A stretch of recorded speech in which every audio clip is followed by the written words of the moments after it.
Hello, welcome to Voices of Hope. I am Susana Rodriguez, psychologist at INSER. We have the pleasure to have Rosa Eva Rabanillo as our guest. How are you? Hi, Susana.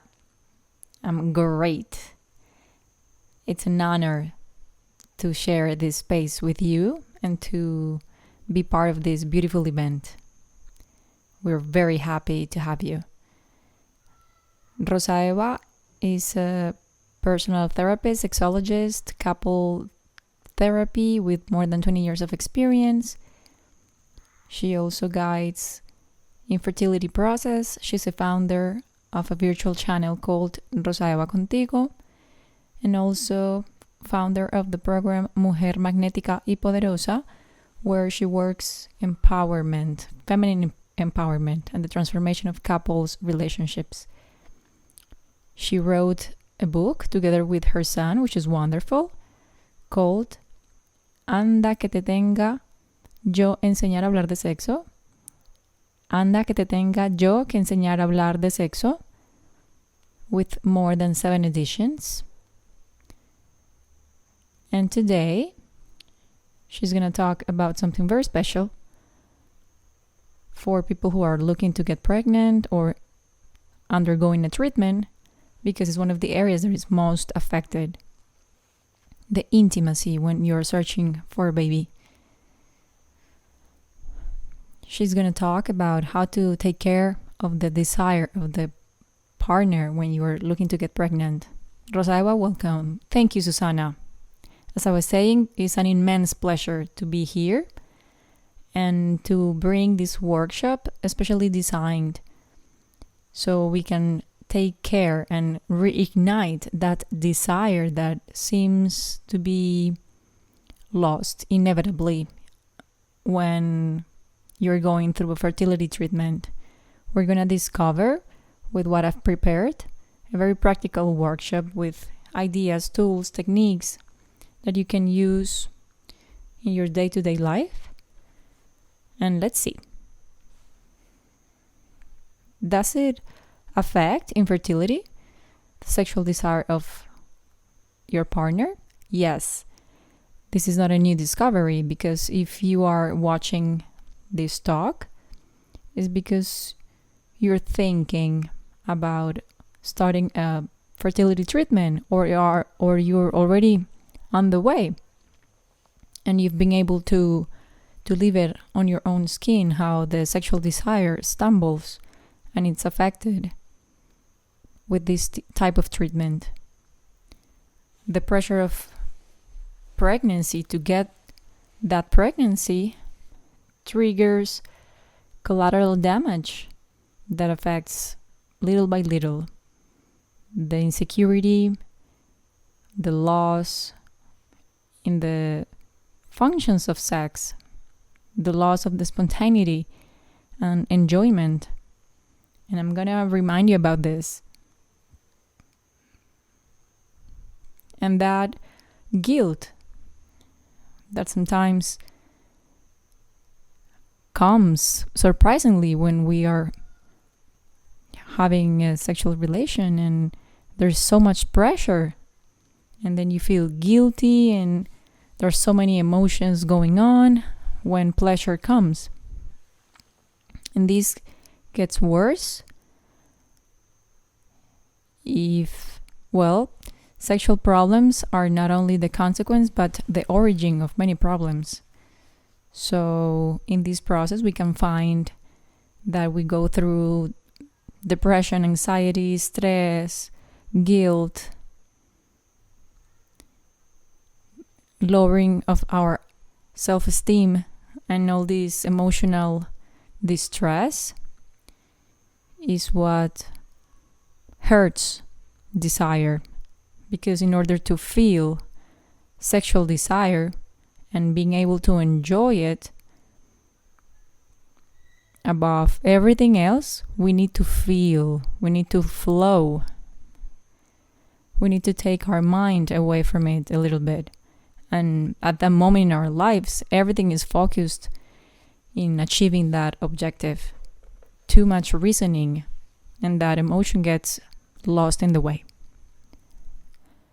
Let's learn about this process. Why is our sexual desire lost when we want to be parents? Fundamentally, because the sexual act is 1,000% focused on procreation. Everything is programmed and scheduled to your fertile days. So it's lost, the spontaneity is lost, the sense of complicity with your partner. Everything is so programmed. So your insecurities increase and fear comes. And there are many things that come up that can trigger personal fears that can affect your relationship. So this reduces love to yourself and to the other. So self-esteem starts to stumble and to get weakened. When couples overcome this, good news, you're gonna be warriors of resilience. You're gonna be masters of overcoming so many things. So a round of applause for you. For those who are watching this talk, you're really courageous and truthfully masters.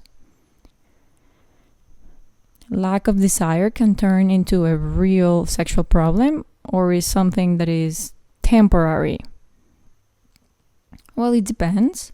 Some people will have sexual dysfunctions very temporarily. Other will have these problems in a more permanent way. And that's why it's important to have professional guidance.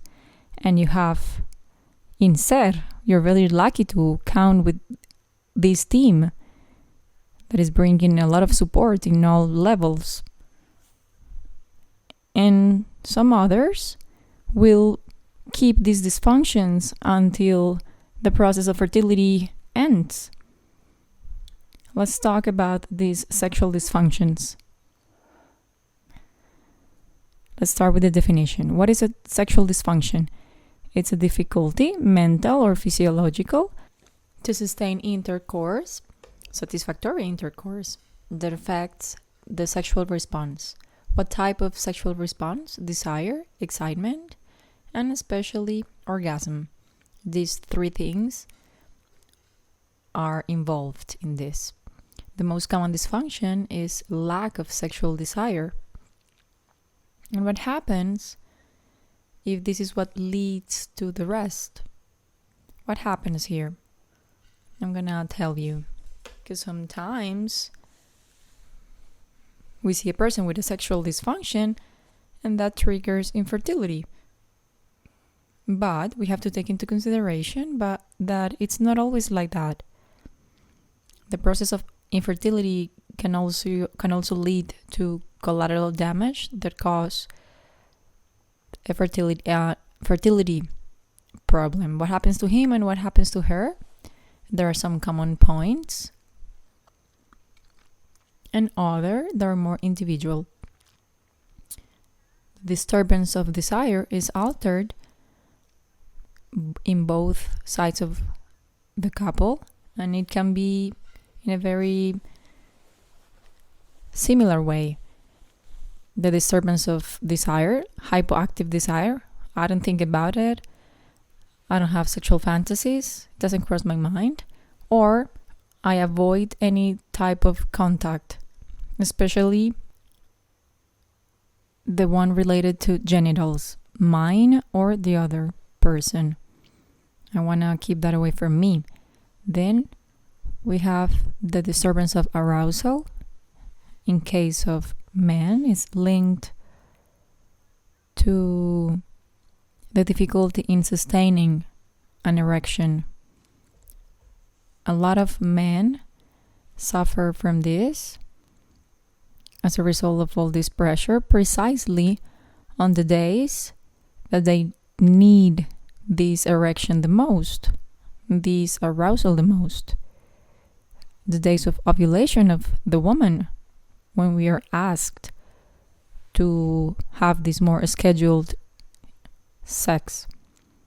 In the case of women, they also have disturbance of desire, and in relation with the arousal, we see that is more linked to sensitivity.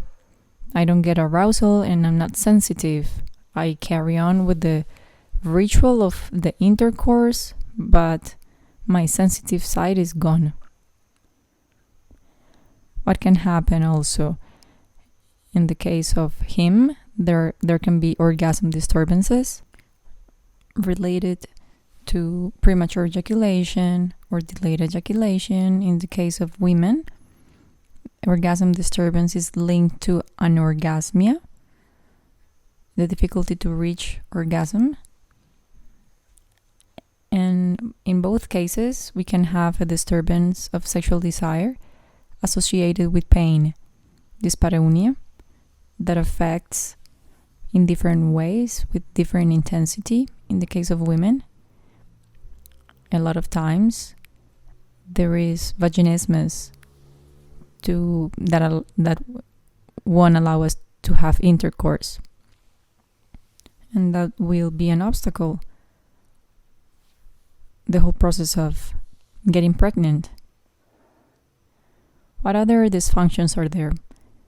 Commonly, disturbances in ejaculation, pain, vaginismus, hypoactive sexual desire, but infertility can come from dysfunction or be a cause of infertility.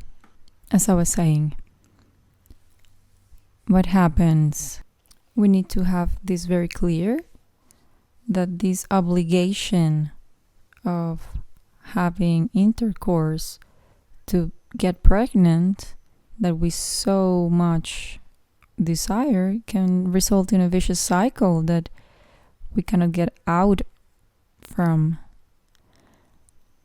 Maybe both stop enjoying having sex because it's like a prescription. They tell you how to the maximum detail, and sex becomes something so unnatural, and it lacks spontaneity, and we forget about this flame of desire, this spark. And then something that a lot of couples expose is that the intimacy is exposed to the doctors and to the medical professionals.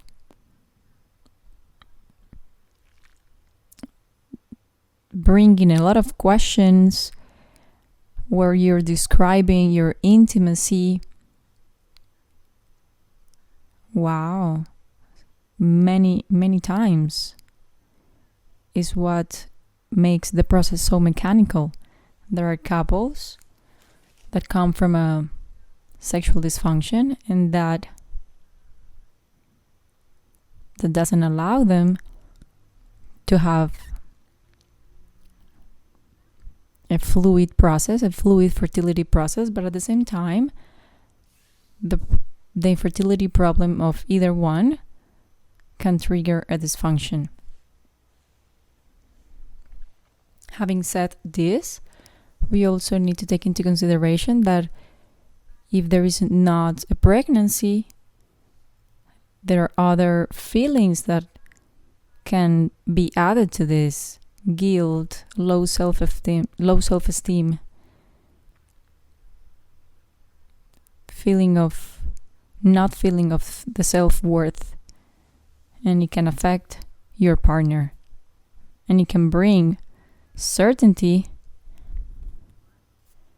a low self-image sexually, stress, pressure, depression that can tune the sexual desire down, and that makes the needs of the couple to be forgotten. So what are the fundamentals to have a healthy and happy couple?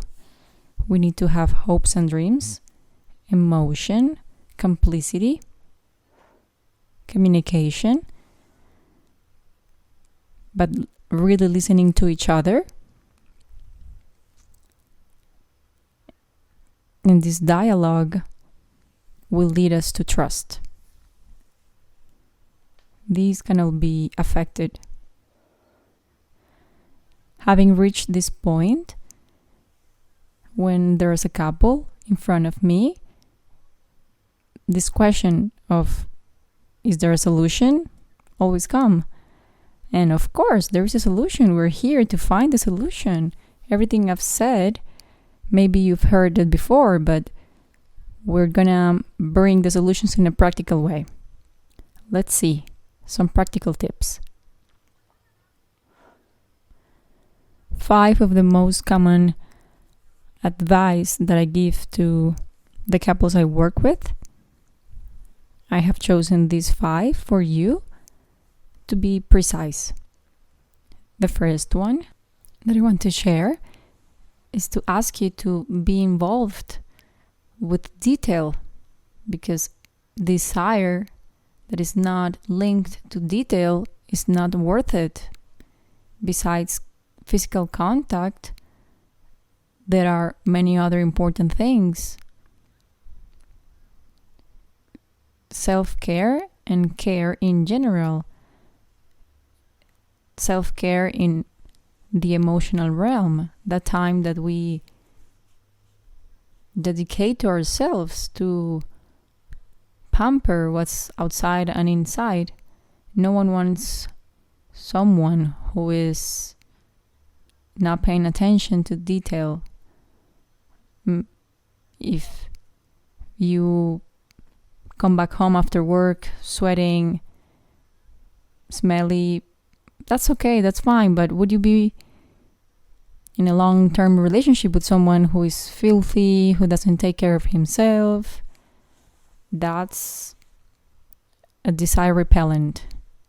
Empathy and emotional support are very important. Not always we need words, but we need something that you do or don't do. Oftentimes, women don't need a word. We need a hug, for example. We need someone to sit by our side. Or that simply they know that we're going through a bad time and don't ask redundant questions. When you ask, are you okay? And you already know they're not, that question doesn't count. You already know the answer. So replace it with a hug, with a hand, holding hands, or placing a hand on your partner's knee. You have to become an ally of your partner. And the best way is through detail. So make a list of those things that the other one did when you were getting to know each other. When you start to connect with someone and you start dating and getting in love, you are bringing the best to the table, the most beautiful details from yourself. No one starts a relationship showing the worst part of themselves. And we stop paying attention to detail because of the routine. Maybe unconsciously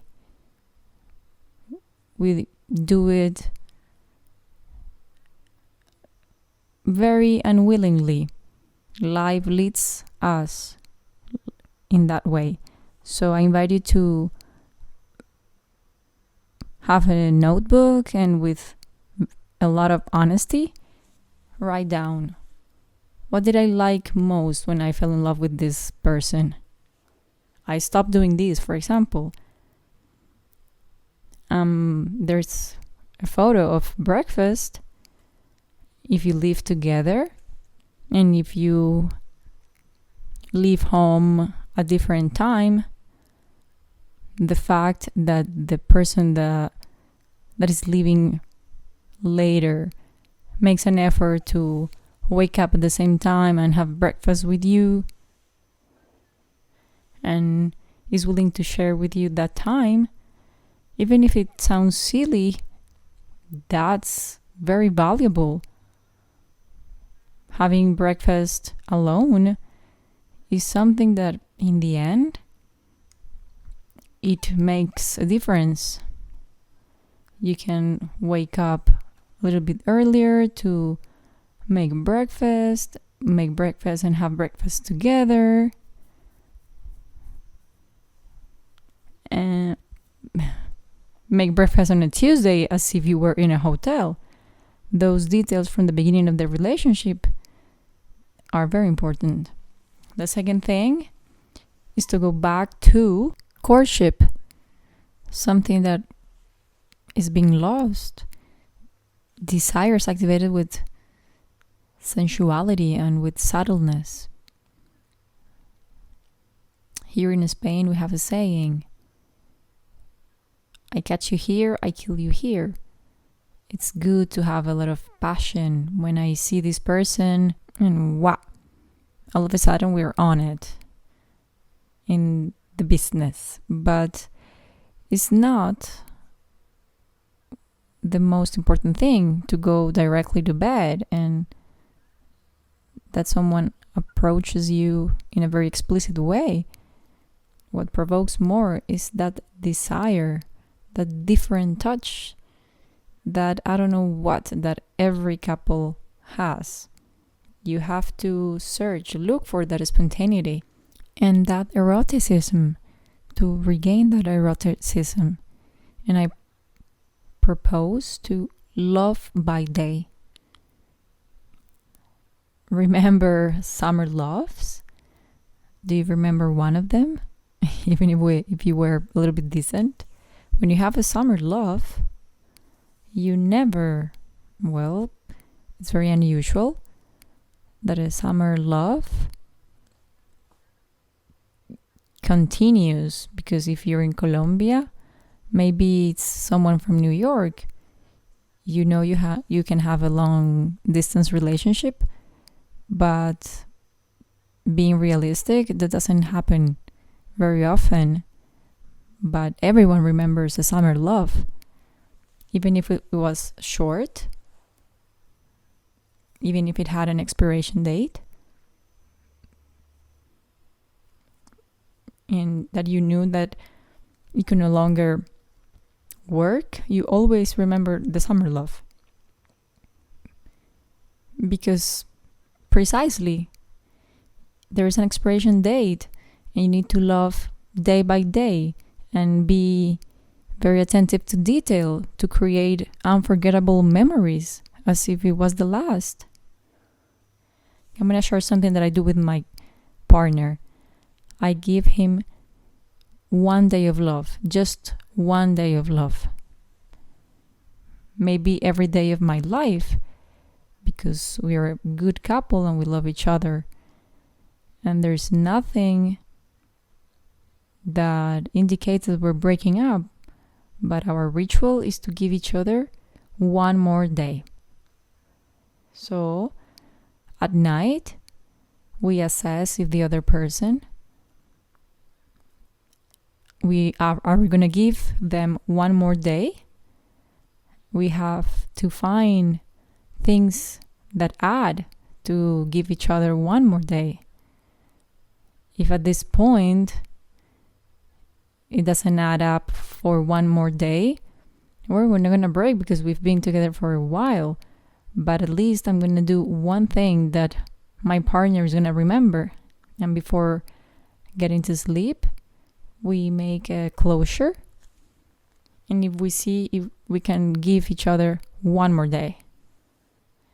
And when we tell each other what has been important. Hey, you sent me a text before getting to this meeting and you knew I was nervous. And I could see very briefly a message from you with a picture and a kiss. And that gave me so much energy. I felt so close to you. Wow, I loved it. Or maybe I got a song, the first song we listened together, or I got home and you were playing that music that relaxes me or that I like so much. Or there is a candy with a note. This candy is going to be sweet, but the sweetest thing in the house is you. One detail. At the end of the day, you can tell the other, I'm very excited, I liked it. It made me hopeful. And yes, I'm going to give you one more day. So write it down. What are you going to do to create unforgettable memories? The third tip is to give importance to the important.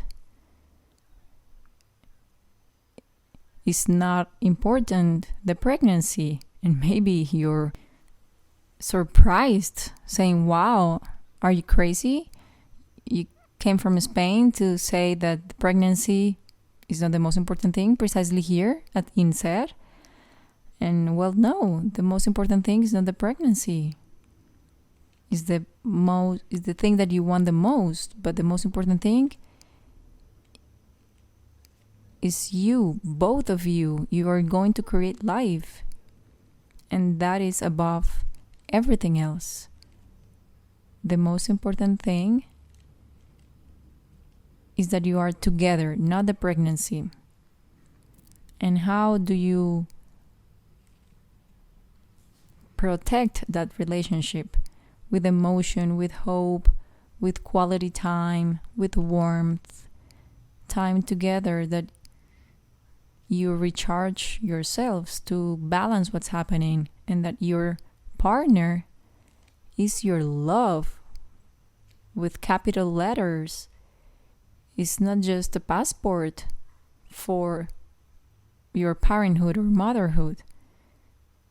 Let him or her be your true love. Through life-saving activities, for example, those things that you do to calm down your anxiety or to activate quickly your joy.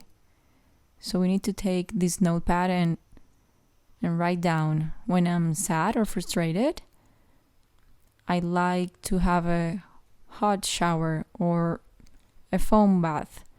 I don't have to spend 1 hour in the bathtub, but 20 minutes on my own with warm water. It relaxes me, and all this frustration and these feelings are almost gone or gone. What activates my happiness? Dancing. Well, right now we're in a global situation that doesn't allow us to go dancing, but you're at home with your partner. Dance in your living room barefoot before going to sleep. One of the things I do is dancing with my partner before going to sleep. So we always dance barefoot before going to bed. And it's something extremely funny. Write it down. What are your life-saving activities? I like this, and that. And when you finish your list, give it to your partner. And him or her will give the list to you in turn.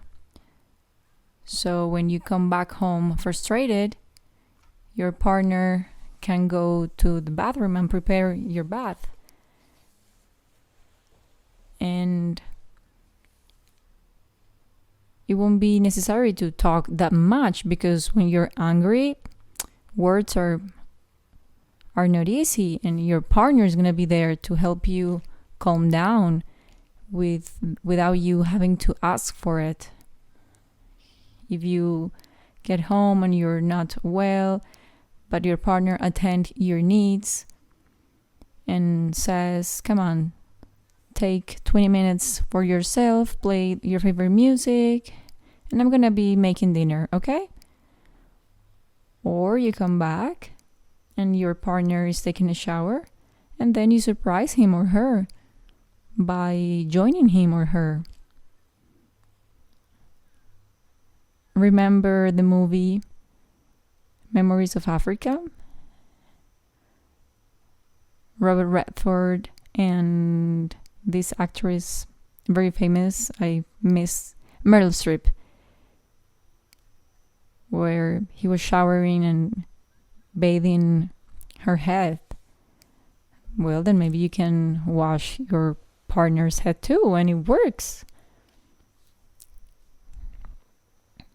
Fourth, I'm almost done. Let the objective be the encounter and pleasure. It's important to link sex to pleasure. So we need to find an atmosphere that is not only romantic, that I believe that you can do it, but that is also sexy. You have to experiment.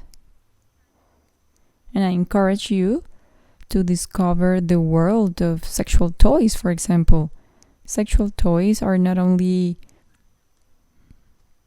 toys of different speeds. There's a whole world of aromatherapy, candles, to do massages of chocolate that come with a feather so you can draw in the skin and then you can eat it. There's a whole world to play with.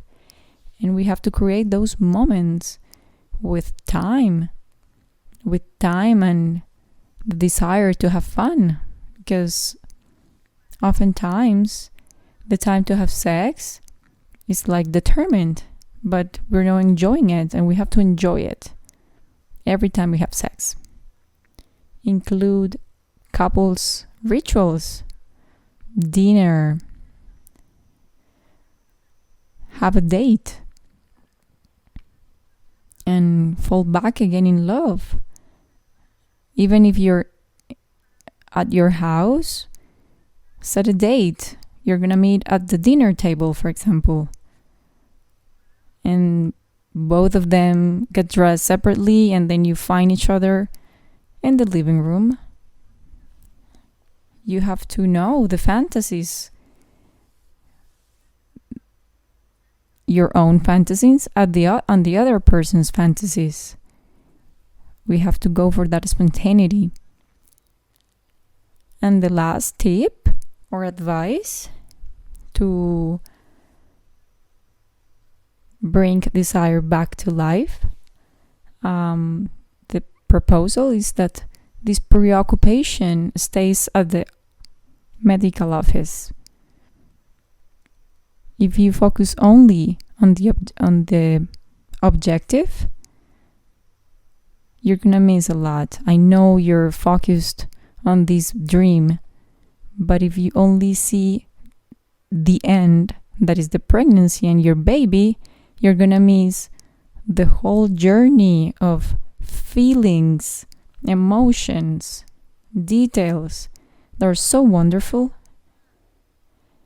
Talk to each other, verbally and non-verbally. Sit to feel each other. Usually what we do is sit to feel the bad thing, to cry, to miss what we don't have, to bond ourselves to what we cannot get, to sorrow, and we don't talk to extend joy and happiness. Give yourselves time as a couple and on your own to sit and feel your own feelings and the other person's feeling. And I want to close with something that is very important. Find the way to create a baby. It's a matter of instead of the medical team that is working with you. They're the ones to have to worry about the way to create a baby. The pleasure of creating the baby, it's your task and only yours. Stay with this. Keep this in mind. This is very important. Be involved in the pleasure of creating a baby and not only in the way, in the form of getting this baby. So, this is all I have prepared for you. I hope this is helpful and that you liked it. Thank you very much for your attention. And of course, I'm open for your comments. And if you need me for anything, remember that I'm with you and that I'm more than happy to help. Rosa Eva, thank you so much for your contribution.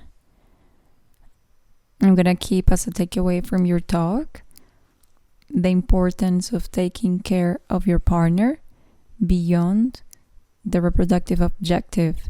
Sometimes we think that recovering the sexual desire is related to intercourse and genitals. And I'm pleasantly surprised to see how is taking care of the other, the relationship, the bond that you achieve, the reactivation of that desire that connects as a couple. And that's the most important thing. Rosa Eva, I wanted to ask you some questions.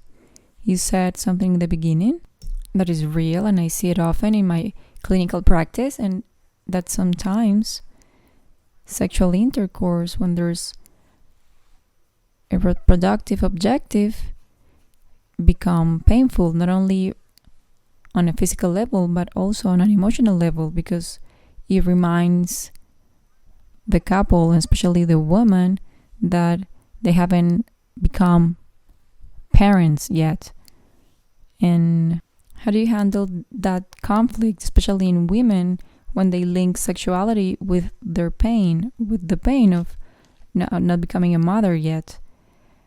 There is very important to link to our own essence. Definitely women, we have a great bond to motherhood, and that desire is beyond many others. But it's very important to get close to what you are as a person beyond motherhood.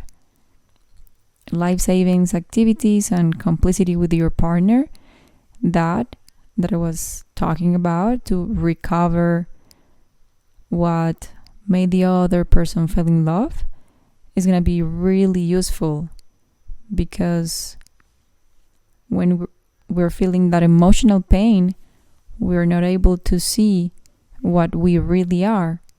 It gets distorted. We look ourselves in the mirror and we don't see ourselves, but the ones that are on the other side, they can remind you what you really are. And your partner,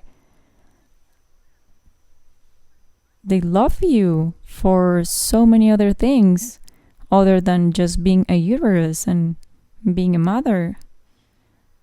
The power to get close to your own essence, to know and to listen what really matters to the other person, is going to help you to cheer up and to be who you truly are, a gem. One more question. Sometimes, mainly in men, they feel so pressured by the fertility days or the ovulation days that they can have erectile dysfunctions.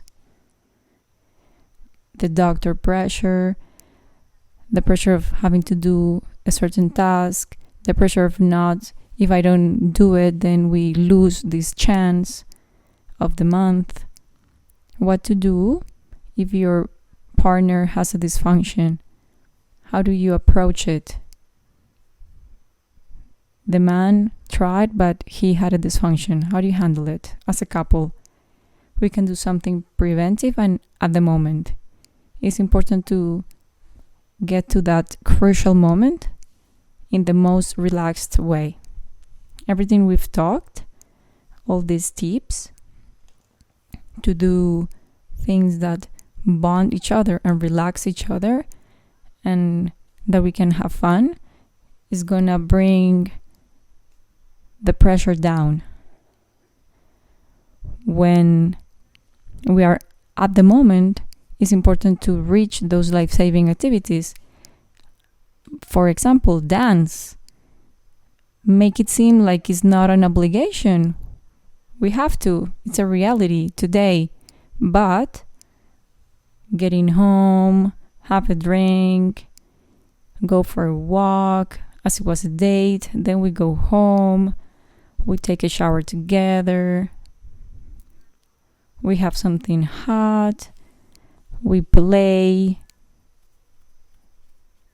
focused on one of the sexual fantasies, we wear lingerie, we play nice music and nice smell. That's gonna bring the pressure down, because the real issue is that dysfunction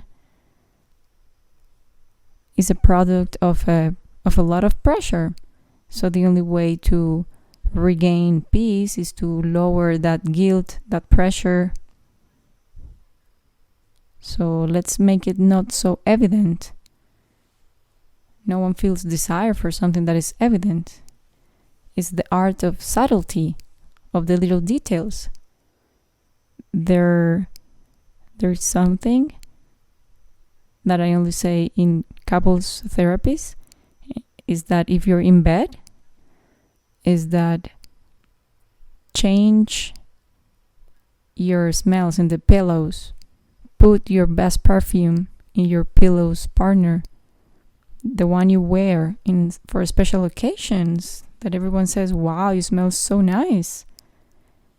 Your partner has a lotion that is so nice. Well, wear that, or wear a t-shirt or a piece of cloth that has the other person's smell, that triggers desire, the smell of the other person. That can also help to bring the pressure down, because you're surrounded by the smell of your partner. If I had a partner that is having trouble, I would put many things around him that smell like me, that reminds him that smell that brings peace. The smell of the loved one brings peace and calmness.